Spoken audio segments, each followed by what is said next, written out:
Flack math! Give me some math and I'll give you some flack. Flack math!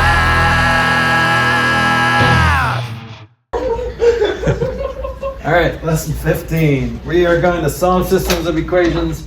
Do you guys remember the 3 different ways to solve a system of equations? Yeah. I don't even remember what those are. If I give you one, you might think of the other. So one is solving by substitution. Another is solving by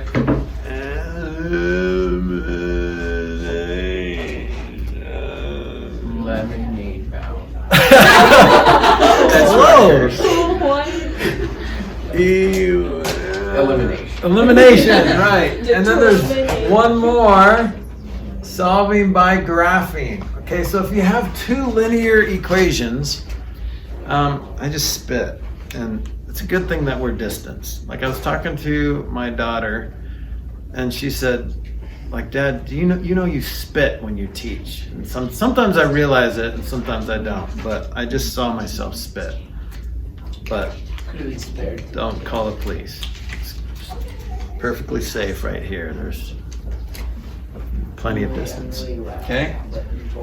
So when you have 2 linear equations, the graphs. What do the graphs of linear equations look like? Line. They're lined. Okay. So unless they're parallel, where they intersect, that point, that XY combination, that XY coordinate is on both lines. That's the only point that's on both of the lines, right? So that XY works in both of those equations, okay? So this is visually, this is the easiest way to explain solving a system of equations. So let's just start right away. So a system of equations is basically 2 or more equations containing 2 or more of the same variables. Okay? So 2 or more equations with 2 or more variables. And the rule is, to solve for 2 variables, you need 2 equations. If you have 3 variables, you need 3 equations. To solve for 1 variable, all you need is 1 equation, like x plus 5 equals 10. Well, you can solve that with only 1 equation. But if you have x plus y equals 10 and x minus y equals 0, then x plus y equals 10. If you only have 1 equation with 2 variables, there's an infinite number of solutions. Well, it could be 1 plus 9, 2 plus 8, 3 plus 7, and it could keep going to 11 plus -1, 12, -2. It goes on forever, and even the fractions in between. So there's an infinite number of solutions. But if you have 2 equations with 2 variables, then what we're asking you to find is the combination of x and y that work in both equations. So can you think of this in your head? Like, here's a system of equations. X plus y equals 10. X minus y equals 2. Can you think of the xy combination that will work in both? Without doing any of the methods, just see if you can guess, trial and error, what, and they're 2 pretty numbers. Okay, 6 and 4, right, did you see that? 6 plus 4 is 10, but 6 minus 4 is 2. So that's our goal when we're trying to solve a system of equations, is we're trying to find the x and y that work in both. Because see how there's an infinite number of x and y's that work in that one. There's an infinite number of x and y's that work in that one, but there's only 1 x and y that works in both, okay? What are decimals? Decimals, still only 1. Okay, if it was an x and y, if they're decimals, but there could be a decimal solution to this system of equations. So if I were to graph x plus y equals 10, let's see, it looks kind of like this. looks kind of like this. And then this one kind of looks like this. Okay, so if I were to graph both of those, that's where they would intersect. And that happens to be at 6, 4. Okay? All right, well, you guys know how to graph equations. You can either plug in points or you can use a slope-intercept form. And you know how to, you know how to read a graph. So if you can graph 2 equations, figure out where they intersect, you're done. So let's try it. This is example 1. I want to solve this system of equations. 3y minus x equals 9. Y plus x equals 1, or negative 1. What would you suggest doing first? You will only have one brace. If you see a brace, it's only going to be on the left there. Why? What would you do first? Connected. Gmo. Why is there only one brace? Just because a system of equations. I mean, and you probably won't see it in this book, but the older Saxon books had braces there to identify a system of equations. It's just to identify that type of problem. So if you saw this, I wouldn't have to say solve this. You would just assume that, oh, we're trying to find the x and y that work in both. Okay, so what are your first steps, Drew? I'd get extra y by itself, probably y. Yeah, so you could do that. So let's do y. Now, you're trying to think of substitution. We're going to solve by graphing first, but we'll talk about, but you can solve these by substitution as well. So now I just need to divide by 3. If I'm getting y by itself, that's what it means to put it in slope-intercept form. So I'm going to divide by 3, divide by 3. So y equals 1/3 x plus 3. All I did was divide 1x by 3, and I got 1/3 x. And then I divide 9 by 3. So remember, when you divide left side by 3, you have to divide everything on the right side by 3. Okay? So that's in slope-intercept form. This is a little bit easier. How do you put that in slope-intercept form? By putting the x on the other side. Yeah. What happens to that x when it goes on the other side? What happens to a term when you put it on the other side?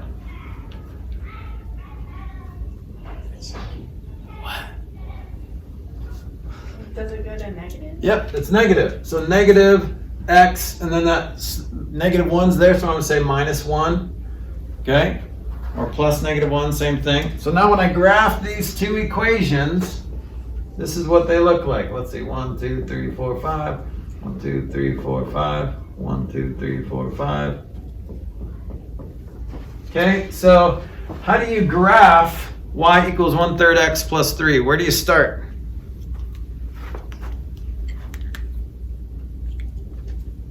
Slope-intercept form.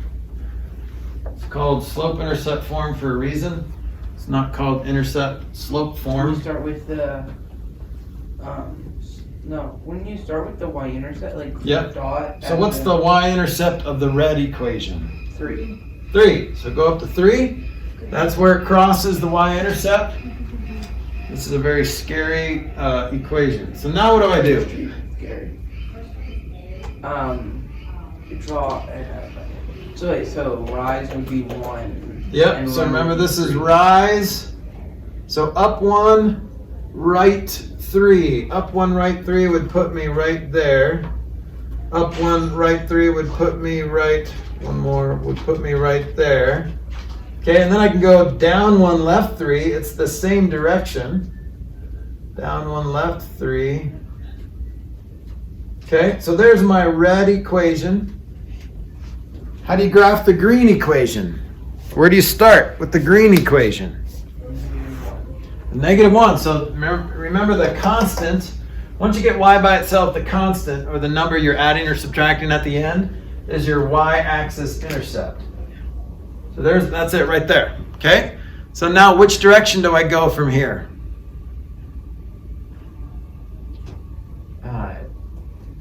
Down. But it's down. Yeah, it is down because it's a negative slope, but what's the rise and run? I don't see. Isn't it just one rise, one rise? Yeah, so remember when you don't see a number, what number is there? 1. So this is not a negative, it's negative x, but you can think of it as -1. Now we need a fraction. So how do you turn any number into a fraction? Put it over one. Throw it over 1. So now we see our rise and run. Our rise is -1 and our run is +1. So what does that mean on the graph? So you go down, Down 1, and over. right 1. Yep, down 1, right 1. Down 1, right 1. Okay? So it looks like if I keep going this way, it's not going to intersect that red one. So I'm going to go backwards. Instead of going down 1, right 1, I'm going to go up 1, left 1. See how that's the same direction? Up 1, left 1, up 1, left 1, up 1, left 1. And I think it crosses right there at that point. If this was a perfect graph, it would. So what point is that? Let's see. Can you guys read that? It looks like it's -3, 2. comma 2. All right, good. Now, are you going to move on? If this was a test, would you just move on? Probably. What would you do to check it? Put the x and y into the equation. Yeah, pop it in both of these and make sure it works. The x is -3, so that means, and the y is 2, so 3 times 2 is 6. What's 6 minus -3? Plus 3. That's 9. So 9, all right. So what's 2 plus -3? -1. So it works in both equations, okay? Now you could have spent, sometimes you can just get lucky and do what we did here and like, oh, it's 6 and 4. I just thought of that randomly and I didn't have to do the math. That's fine. If you can think of it randomly and you're taking a test and it doesn't say show the graph or whatever, then you can just tell me your solution. If you're asked to solve a system of equations and it says graph to find it out, and you want to just use substitution or guess, you're welcome to do that. On an SAT, you should do that. If it says graph these to find a solution, and then the multiple choice are just the solutions, don't do anything. Plug in those 4 options and see which one works. SAT kind of figured that out between now and when I took it years ago, so you can't really do that anymore. So a lot of times you can it's faster to just try all 4 answers, but they don't do it like that anymore. Now they say like, A is a constant. Like what would make this an infinite solution set? Which is confusing. Yeah. So you can't do that anymore, so you kind of have to solve it one of these ways. But this is just solving by graphing, and this is visually, it makes sense. Yeah, that's the point they have in common. So that XY combination is going to work in both of these equations. This is a graphical representation of these equations. So it makes sense that that point, -3, 2, is on both lines, so it's going to work in both of those equations. Okay? All right. You could do that. You can still do, you don't have to do this slope-intercept form. You could still do it this way if you wanted to. And pick some points that work. So you can go -6, 1, -3, 2, 0, 3, 3, 4, and then you can pick some points for the green equation. -6, 5, -3, 2, and then you know what you do there? Is you stop, because you just found it. So you don't even have to graph it. You could try it this way, and you can just start picking some points, and you might find the point by just picking points without graphing it. So see how I found the same coordinate in both, the same point in both, so I don't have to graph it. Does that make sense? Okay. You could graph it if you want, if it's satisfying to you. If you have a graphing calculator or the internet, you could do this. You could Google graph this, or you could Google graph this and graph this, and it'll show both the lines and show you where it intersects. Okay? Do that? Sure. Not on a test. I mean, well, I wouldn't know if you did it on a test. But Why would you tell us? but the shortest way to do it, because it's so much easier to just slope intercept it. Okay? Now you need to do that. You need to know how to graph a line. Okay? Now the interweb can be your friend, but you need to know how to graph a line, especially when it comes to SAT stuff and things like that. Okay? So, all right, now, sometimes you won't have a solution. So what kind of lines, think graphically, what kind of lines do not have a solution or do not have a point in common? Parallel lines, okay? Now, some weird things happen when you have parallel lines. If you're using elimination or substitution and you get down to this bottom equation and then all of a sudden the variables disappear and you get something like 5 equals 10. Have you ever tried to do that with the equations and you get what? What happened to the variables? That happens when you have parallel lines, okay? So if you're using substitution or elimination, then that's what it'll look like. But when you're graphing, you'll just see parallel lines. And if it's parallel lines and you know it's parallel lines, then you can just say no solution. You might be able to recognize it right away. How can you recognize if two equations, by looking at their equation, if two lines are parallel? If it's a negative and a positive? Yeah, like if you can look, right, the same coefficient of x Like and -2 y. and +2. Yeah, but it has to be the same for y too. So x and y have to have opposite coefficients. That's one way. But graphically, how can you tell by looking at the equation in slope-intercept form? The same slope. The same slope, right? So same slope means parallel lines, right? Because they're going the same direction. This would have the same slope. It would have a different y-intercept if I drew another line here. This still has the same slope. It's still going up 1 over 3, up 1 over 3, up 1 over 3. But it'll never intersect that because it's going, every time this goes up and over, this goes up and over, the same rate. So it'll never meet, all right? It's kind of like when I was a kid, I was like, pretty soon, Kevin, I'm going to be as old as you. And then he had to tell me, like, well, I get older too. It's not just you. So I'll never catch up to his age. I've been trying my whole life, and I can't. Okay? But that's what parallel lines are. So if you recognize this, if this was like a positive 1/3, then you don't even have to graph that. You can just say no solution, because they'll never intersect. Okay? So if they have the same slope, you can just say no solution. All right, now we're going to classify. These are the classifications of systems of equations.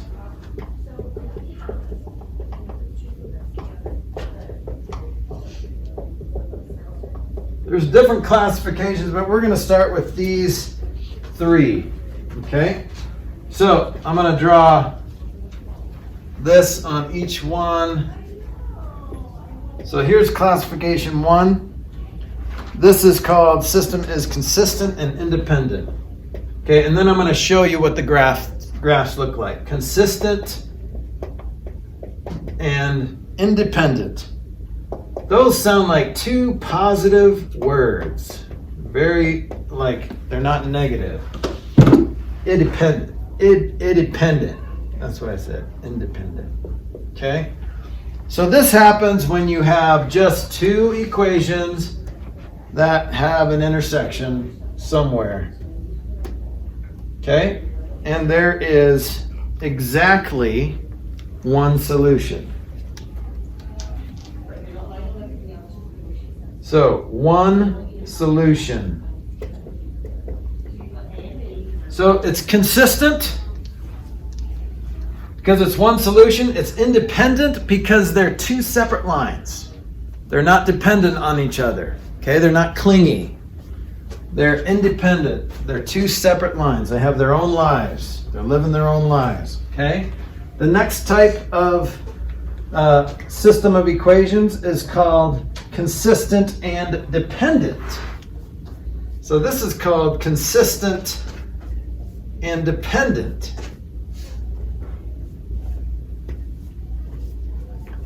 Now this is where you have a line, and then you have another equation that you graph, and you realize, oh my goodness, I'm graphing it right on top of that line. So this is two equations that are really just one equation. Okay? So now you'll get this if you try to graph an equation, for example, x plus y equals 5, 2x plus 2y equals 10. So you might get two equations like that. Well, what happens when you divide both sides by 2? What do you get? 5. You get x plus y equals 5. But right now, I presented these as two separate equations, but if I were to put it in slope-intercept form, I'd get y equals negative x plus 5, and 2y equals negative 2x plus 10, divided by 2. So y equals negative x plus 5. So you realize, oh my goodness, this is the same equation. You graph it the same way. You go to 5, you go down 1 over 1, down 1 over 1. Okay? So these are considered consistent and dependent. And how many solutions do they have in common? All of them. All of them. So this is not one solution. This is infinite solutions. They have infinite points in common. Does that make sense? Because every point they share with the other line. Okay? So since one equation has infinite solutions in itself, then if another equation has the same equation, all those infinite solutions are going to be the same points in common. Okay, and then what's the third one? We already talked about it.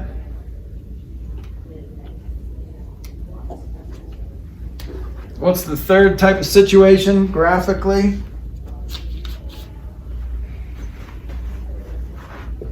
This is just called inconsistent.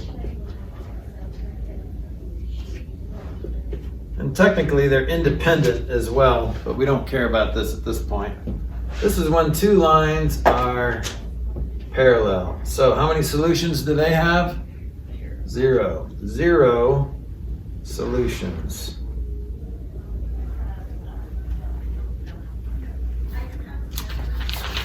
Okay?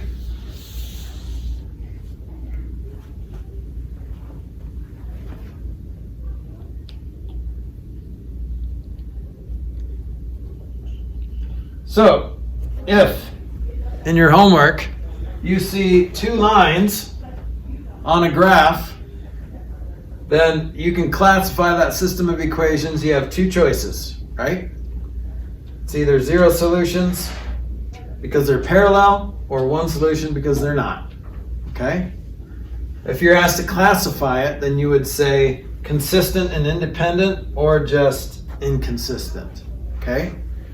If you just see one line on a graph, then you're really looking at two that are on top of each other, so it's just dependent and it's consistent. So I'm not going to do those examples just because we just talked through them. But you might get a system of equations, and you're just asked to, let's see, determine if the following are consistent and independent. If the system is consistent, give the solution. So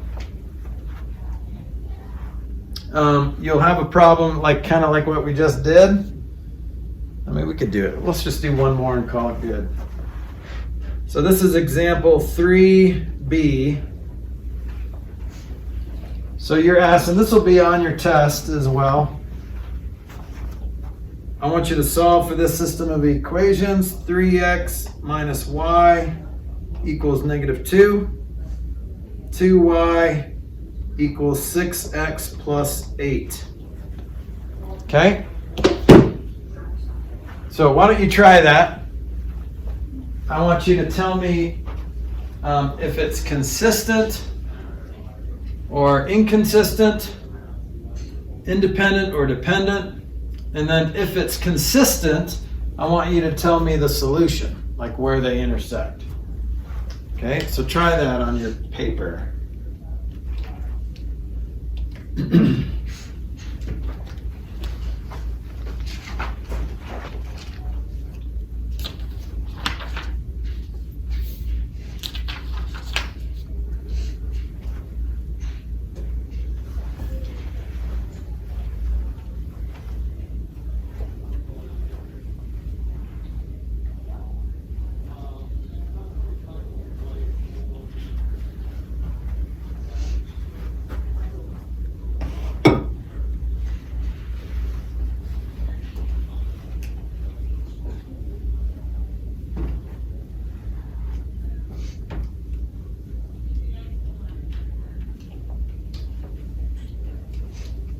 We're supposed to graph it too.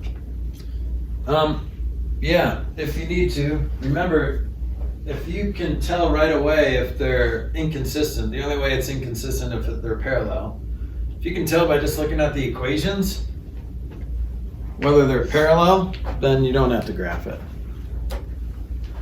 But I guess if you were asked to graph it, so on a test you should graph it anyway, even if you know the solution, just in case you get the solution wrong, then you can get partial credit for graphing it. Okay? That's the other issue. Like you could solve a system of equations by graphing, and you could use substitution or elimination. But if you get it wrong, you get it all wrong. So I would recommend graphing it just so you can show me that you know how to graph it. So you need to know a couple skills here. You need to know how to graph these equations. And then you need to be able to determine and classify the system of equations. Okay? All right. So let's graph this equation. How would you graph this equation, Delaney? I don't know. You don't? So Would you put it go in? to the interweb. No. Put it in slope-intercept form? Yeah. Great idea. What does that mean? So you can tell the rise. Yeah, so how do you put this in slope-intercept form? You have to get the y by itself. Nice. Okay. So I'm going to get rid of that 3x. So I'm going to be left with a negative y equals a negative 3x on this side minus 2. But I want a positive y, right? So I'm just going to negate the crap out of everything. So I get a positive y equals positive 3x plus 2. So that's done. This is doable. How do you get that y by itself? Divide by 2. Divide by 2 and you get y equals 3x plus 4. And then you can tell by just looking at it that they have the same slope, right? So this is rise over run, up 3 over 1. Starting at 2, it would look like this, up 3 over 1. Starting at 4, this would look like this. So, and then after you graph it, you're like, oh, I didn't need to graph that. But that's okay, it's a good process. So then I would say inconsistent, and then PS, 0 solutions. Okay, that's it. All right, so graph it and tell me how many solutions they have. And if they only have one, tell me that solution. If they have none, say 0 solutions. If they have infinite solutions, like you can also tell by looking at it if there's infinite solutions. Because these are parallel, but they have different y-axis intercepts. So see how this is like 2 units above that one? But if this ended up at 3x plus 2, then you would realize, hey, they're the same equation. So it is consistent and there's infinite solutions. It's the dependent equation. They're dependent equations. Okay? Feel all right? This is review, but it's been a while for some of you. Been a couple years because you were in geometry last year. But graphing equation is a critical skill that you need to know for SAT and future stuff. All right, let's go to 16.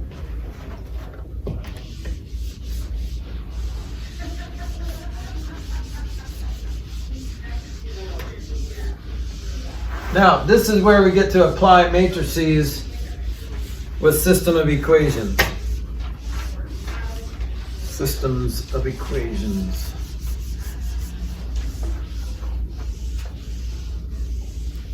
So this is called the Kramer Rule, Kramer's Rule of solving system of equations. Okay, so this is lesson 16. Black math, give me some math and I'll give you some flack. Black math.